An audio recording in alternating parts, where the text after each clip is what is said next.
That's all. I guess we'll sit down. It's going to be a short introduction to the film. I'm Julie Anderson, and this is Bridget and Josh. And we're with the Plastic Oceans Foundation, and one of our first missions of Plastic Oceans was how do we get the world to recognize the problem of plastics, the new understanding of plastic and its impact on the oceans and our environment. And that first step was, let's create a film that is impactful, educational, and meaningful, and can be delivered on a global level. And it took 7 years to create this film. The full documentary is 100 minutes. You can watch it on Netflix. And this way, we've created different shorts for purposes like this. That's 20 minutes, 8 minutes. And the idea is to engage people in conversation, inform people, raise the awareness of this global crisis, but also engage people in a conversation on what we do next, not just repeat the problem as much as it is we now need to do something and encourage people to do those solutions. And it's not a one solution problem, one solution fix, but it's going to take a global community effort. Yeah, I would just to piggyback off what Julie said is we not only on the global side of things, we actually have reached communities around the world. We have the film now in 15 different languages, and we've screened it in over 70 countries, and it's really amazing the outpour of people that reach out to us on a daily basis, just saying, we agree, and what can we do to help? So I think there's a lot of interest out there, and I'm also curious after we screen it to get your thoughts on, how you see this as well. I think that there's a willingness. It's also making it more accessible to people. So. Thanks, y'all, for coming out. I'll be curious after you see the film to hear your thoughts about where plastic lives in your lives here on the Google campus in Los Angeles and Venice, ways that you can help shift the mindset here and maybe with your families around plastic. So bring this film. So the film itself is supposed to inform you get us all onto the same level of understanding, and then we discuss afterwards. So I hope you enjoyed the film, and we'll discuss afterwards. Thank you. And the foundation, what we work on in terms of putting this out, our goal is to get people to rethink plastic. The problem exists, obviously. We all see it when we go to the beaches. We see it when we go hiking. You see plastic almost everywhere at this point. And so we know the problem exists. It's how do we now start to rethink this? How do we now take new knowledge that plastic does not go away? It doesn't degrade back into the earth any longer. It simply remains. And the very first plastic that was ever created still exists in some form or another. And so it's taking that knowledge, new knowledge, and getting our generation to really comprehend that and start re-examining how we use plastic now, teaching the young kids that this is not a product that they can grow up with any longer. It's a new understanding. And that's what we mean by rethinking plastic. And we go with this film and with other different types of film and media shorts, we educate children on what plastic is to get them to recognize plastic it doesn't go away, and it's a new norm to live without it, especially single-use plastics. We also go these films to take it to different industries, and encourage each industry to examine what they're doing and how they're using plastic and how they can modify their use of plastic and become industry leaders. And the final third component initiative that we push is working with governments and getting communities to start to work with their governments to start pushing these policy changes. And it really comes in with those three components, from education, industry, and policy. That's globally, is the way that we think that we have to move forward to get that psychological shift that we need for social change. I think that's exactly right, and just kind of adding on to that, I'm I'm more involved I'm the director of partnerships, so I work a lot with industries that are, companies that are, I mean, you can think about any industry and it's going to have plastic. You've got beauty products, I mean, tons of packaging in plastic. Even clothing, a lot of people aren't aware, but most of our clothes nowadays, especially the disposable fast fashion clothes, are made of, they're oil-based or they have plastics in them. And I just don't think we realize how much plastic is in our lives, really. And I think it's going to take, at least a generation, and that's ultimately our goal, is to try and be a part of it through those ways that Julie has mentioned. But in the work that I'm trying to push is working with those industries that I've mentioned and try to get them to be a part of it as well, because you can't just approach it from one angle. It has to be like multiple levels. But the idea is also to be able to empower consumers, or, if you want to call it, some people would call it reducers, meaning, you're not a consumer. You want to, ironically, you want to buy something that will help reduce the amount of, for example, plastic that's going to be out there. Taking a single-use plastic, like a water bottle that has an average life of 12 minutes, and turning it into something that could be 9, 10, 12 years. I mean, there are things like suitcases out there. There are car seats made out of these plastic bottles. That's something that maybe consumers aren't aware of, right? It actually costs more money to buy a product that's been recycled or repurposed from that perspective, like call it a suitcase, for example. So it's sort of informing consumers that, you guys have an option as well to help, because if you're looking at two suitcases, they look exactly the same, and one's a little bit more expensive, you're going to wonder, why am I going to invest in that? So it's also kind of building that awareness so that there's a shift in behavioral habits and consuming habits too. Because the reality is there is a lot of plastic on the planet right now, especially there's just so many layers to it. If you go to in places like Asia, there's definitely, there's an issue of potability of the water, right? So that's why, plastic water bottles in some places are you still need to be used. But for example, here in the US, why are we still using plastic water bottles? I mean, it's not only that, they've done a study recently and they've shown that the water in those bottles have a much higher level of chemical activity because it's plastic versus like tap water. So anyways, I could go on for a long time, but I'm going to stop myself there. Yeah. You can't, as she touches on, you can go on and on, and it does become overwhelming. But at the bottom line, we do have the power to change and to create that change individually, reflecting on what you do, your personal use of single-use plastics, and if you wanted to go beyond that, even getting your families, your friend groups to start changing. Each of those changes make a huge difference once you work collectively. And then that's what as groups like Plastic Oceans, we are collectively giving that voice to each individual action, which does create that bigger social change that we're looking for. And, we get often, what difference does it make if I say no to one straw?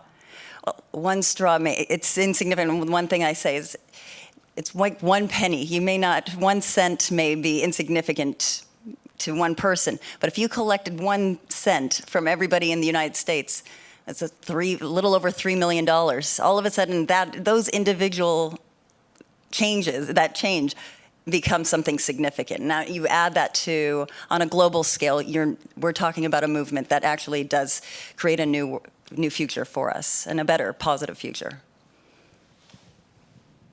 I don't know how much that I have to add. Y'all are covering it wonderfully.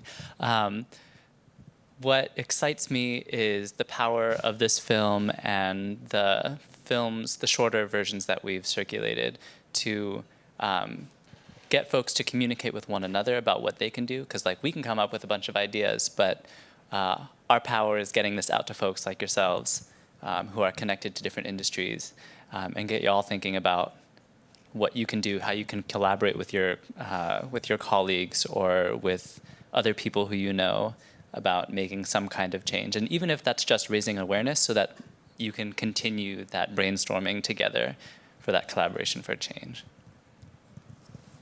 So on that note, we'll do questions. One thing I wanted to add is that June is going to be Google Serve.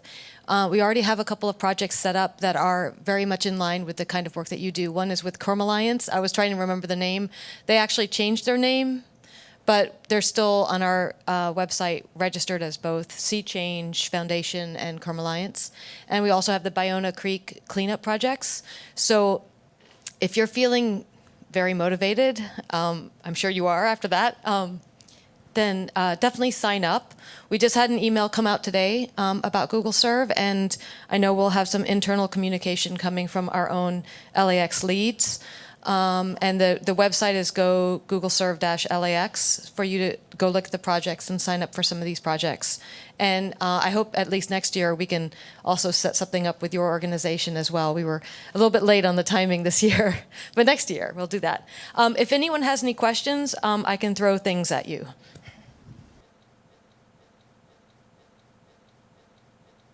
Yes. All right. So I wanted to, one thing, including at this office, that we're getting presented as an alternative is kind of the plant-based plastics. And I was curious what the story is about the breakdown of those. I'm assuming they're not 100%, which means that whatever part is not plant-based, then it's not going to break down. Is that roughly correct? Or and also I have this impression that it requires some sort of industrial process to actually recycle or make it biodegrade, which means that makes it that much more likely that it's just going to end up in the same place. So I just wanted to get some answers on that. Thanks. So there's a couple. So with plant-based plastic, there are the two types I think you're also referring to. There's the ones that are considered biodegradable, which do require a special facility, a special processing to help it degrade. The reason there is a lot of cons to this product is simply because it gets mixed with the current plastic. There is no way to separate it, and it actually then makes it even more difficult to recycle the plastic the processing that is in place.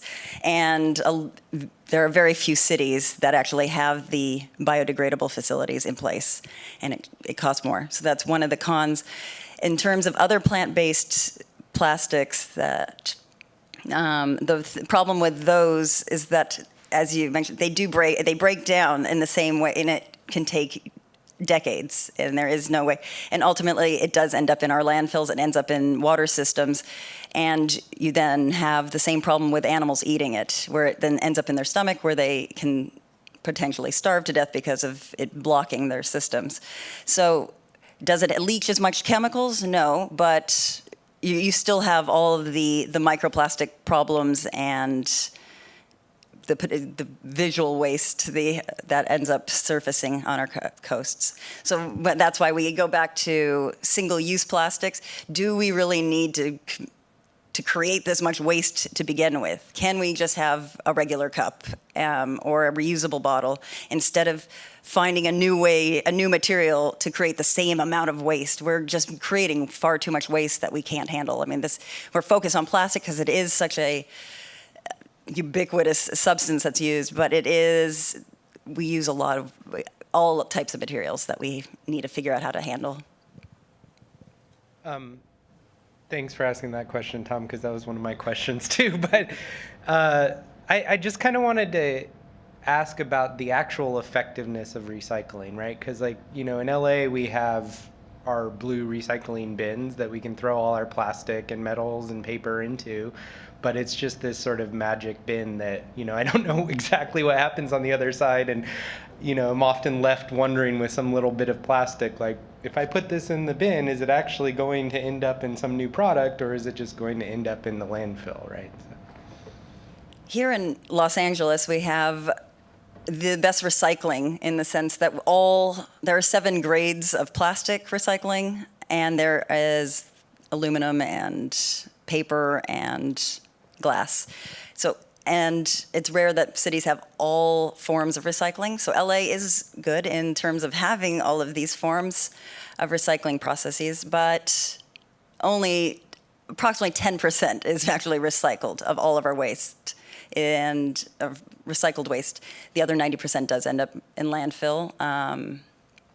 The problem, it really comes down to economics. It becomes cheaper to make brand new material, brand new plastic materials than it is to recycle it, find a use for it, and repurpose that recycled plastic. So it becomes economics. The second reason is that there's a shelf life on recyclability.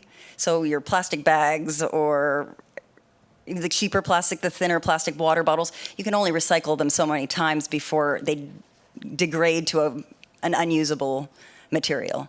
Whereas you don't have that as much with pure substances like glass and aluminum.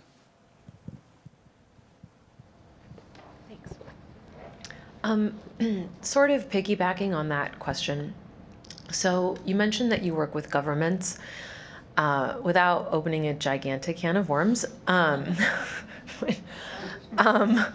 not gonna, I don't know if you want to comment on the current EPA, any of that stuff, but my question is, in California, since we've been kind of at the vanguard of a lot of environmental policy, and you mentioned LA has a strong recycling program, even though I didn't realize it was 90% that is actually not recycled, which is pretty depressing. What can we do? What can we do as Californians? What do we do? Do we keep pressure on our leaders? Does your organization have any efforts, to impact legislation coming up that we should know about? Maybe I'm not phrasing this correctly, but I think you get what I'm saying. Yeah. Absolutely. And I'll touch on it a little bit. We don't focus a lot on policy. There are definitely more organizations that focus on policy because there is a lot of, it becomes laborious. But policy is much easier to create change when more people are on board, when more people start to demand the change or start asking for the change, the policies will change.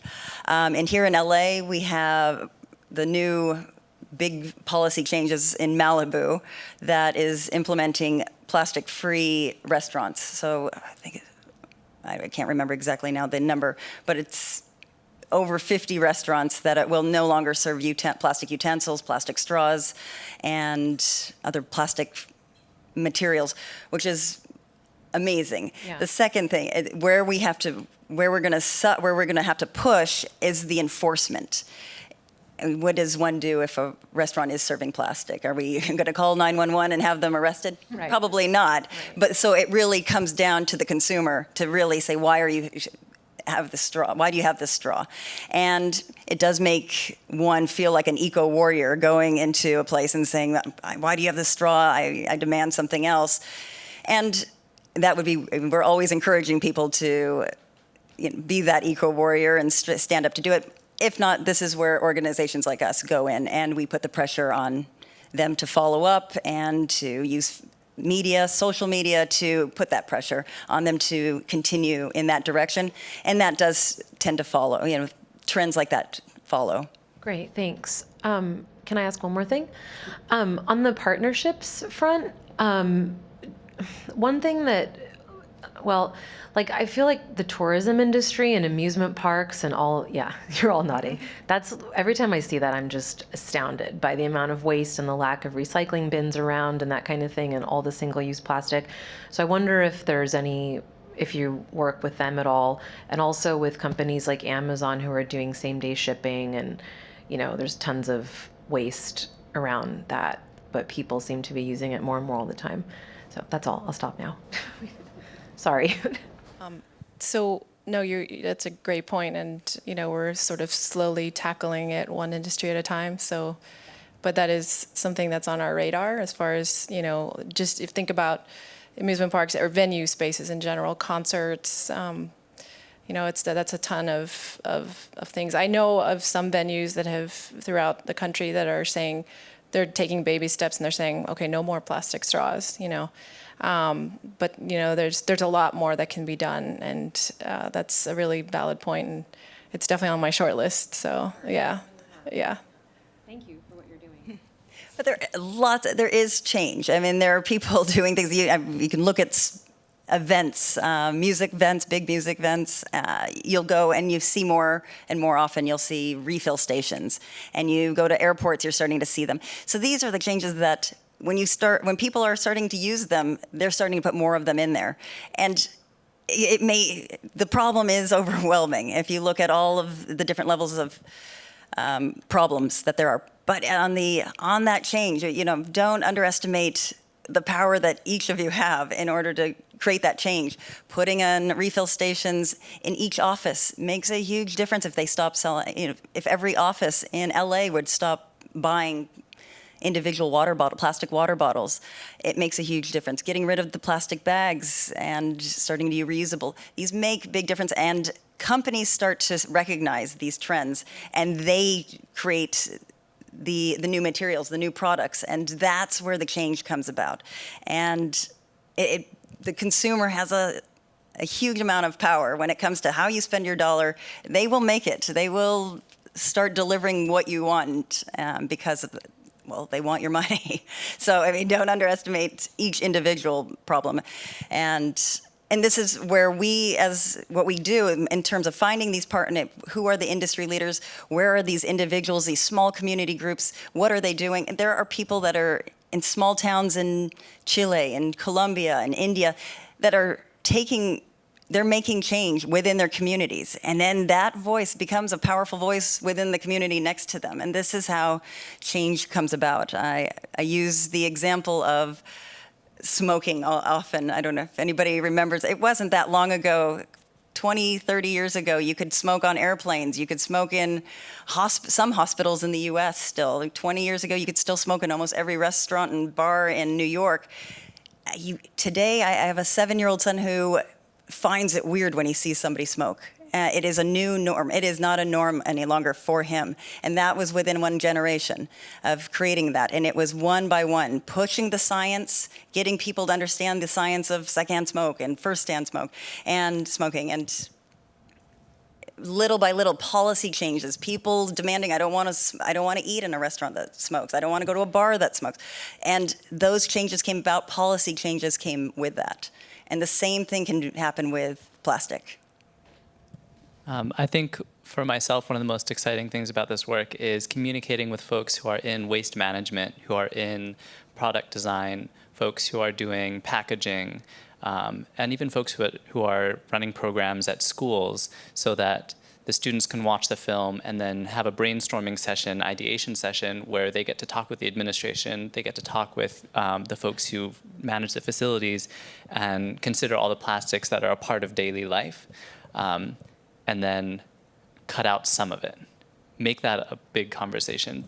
There's a group of folks in Metro Manila, Philippines, who have been hosting a few events for folks who are in the industry of waste management, of material production there, so that the folks who are at the top who have that knowledge can get together in a room and actually discuss what's happening so that everyone can be abreast of it and then know that there's something that they could affect later, that they could call up one another, send out an email, speak to someone, we don't need that plastic anymore. We can make or recycle this plastic in a more efficient way and use it for some kind of other product.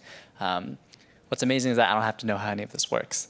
I could just help people connect one another, and magic happens. I don't know what y'all do here at Google, but You can make the magic happen as well. it's all yours.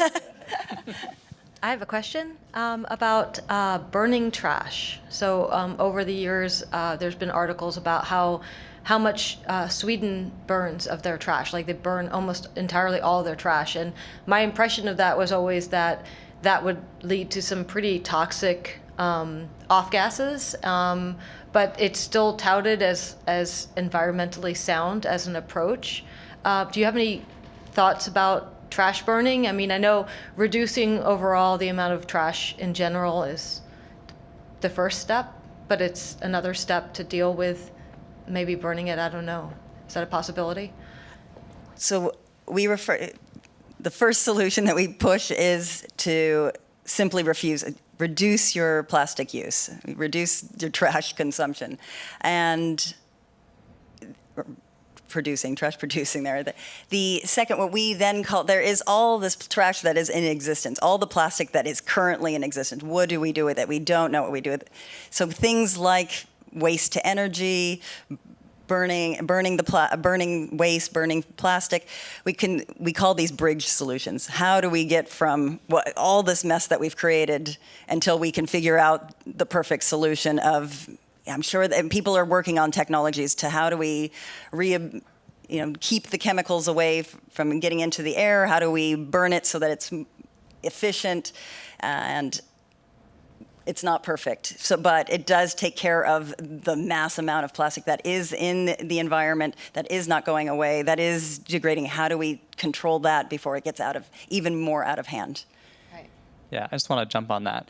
I think that it's easy to see when there's something toxic around burning trash. It's not very sightly often, but when one considers the alternative of putting it into a landfill site, which then leaches because often landfill sites aren't very well insulated from their surroundings, or end up in the oceans, it's really not a bad alternative. And that's not to say that there's like a good one, that like if we have a bunch of garbage, we have like a solution that's going to work well for everyone. But I think it's a pretty viable alternative if it creates energy and heat for places that can reduce the need for other fuels, and keep stuff from getting into the ocean, getting into food for not just ourselves, but all the other animals. Yeah, don't we just send it to space? Isn't that the latest thing? It's just Yeah, send your and then trash it to can space? go through our satellite dishes. Anyone else have a question? That's impressive. Do you have any success stories with businesses or industries where like an example of a big change? Yeah, actually, we worked with a hotel association in Thailand. It was last year. They reached out to us and they said, listen, we want to work with you guys, and we want to, basically it's an island in Thailand called Phuket, and islands are always tricky because it's hard to manage all the waste, in terms of logistics and transportation. So they came to us and we worked with them, and we helped them create like a workshop that they used with, I think they're up to about 74 different hotels that are members of the association. So they took the workshop and the 20-minute film that you just saw, they helped us in getting into the subtitles, Thai subtitles. And those two things, they went around and gave a workshop to the different members of the hotels and asking them to, first of all, think about all the plastic that they have in the hotels and how they can go about reducing that. And that just sort of led to a whole movement where basically we advised them to do a cleanup, which every year there's International Coastal Cleanup Day, which is on September, I think this year it's the 15th. And they got so much interest in it. Basically, they had the local government, the tourism board, the U.S. Embassy, and others that all got on board and came out for this huge beach cleanup. And as a result of all of that activity, they actually now have an upcycling program with a Spanish company.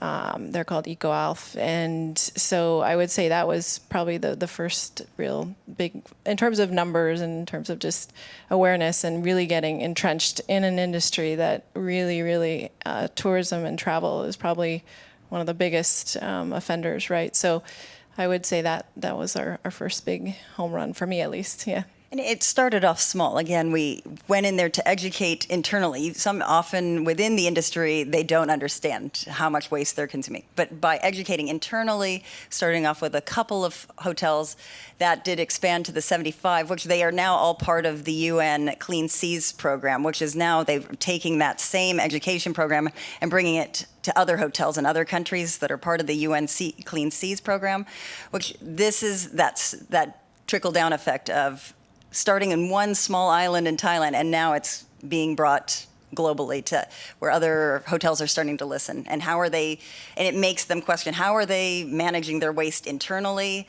How much waste can they now reduce?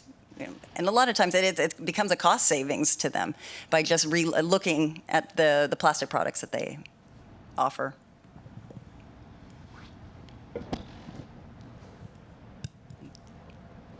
We have time for one more question. Otherwise, we'll just wrap up if everyone is satisfactorily depressed.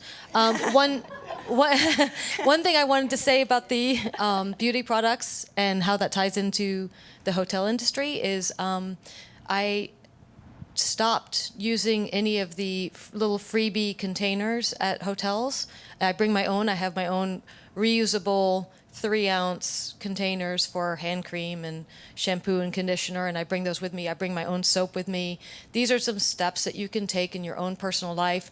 Sending a message that says, I'm not using that, I'm not touching it, I'm not taking it home, I'm going to leave it there because I don't need that. Like I can take care of myself, and I don't need, it's nice if you forget your stuff, but it's just something to keep in mind. And then here, like in our micro kitchens, we have all these drinks that are in plastic containers. It'd be nice if they were all like Snapple in glass bottles with metal lids, but they're not. So just remember the impact you're having when you take one of those. And thanks very much to our guests today. It was a real pleasure. Thank you. And just one thing, as we obviously, as a collective, we grow. So if you could share Plastic Oceans, follow us on any of our social media sites. Go to plasticoceans.org, and you can find more information of things that we're doing around the world. And tell your friends, share with people about Plastic Oceans, because the bigger we become and the further our reach, the more impactful we are collectively. Thank you. Thank you.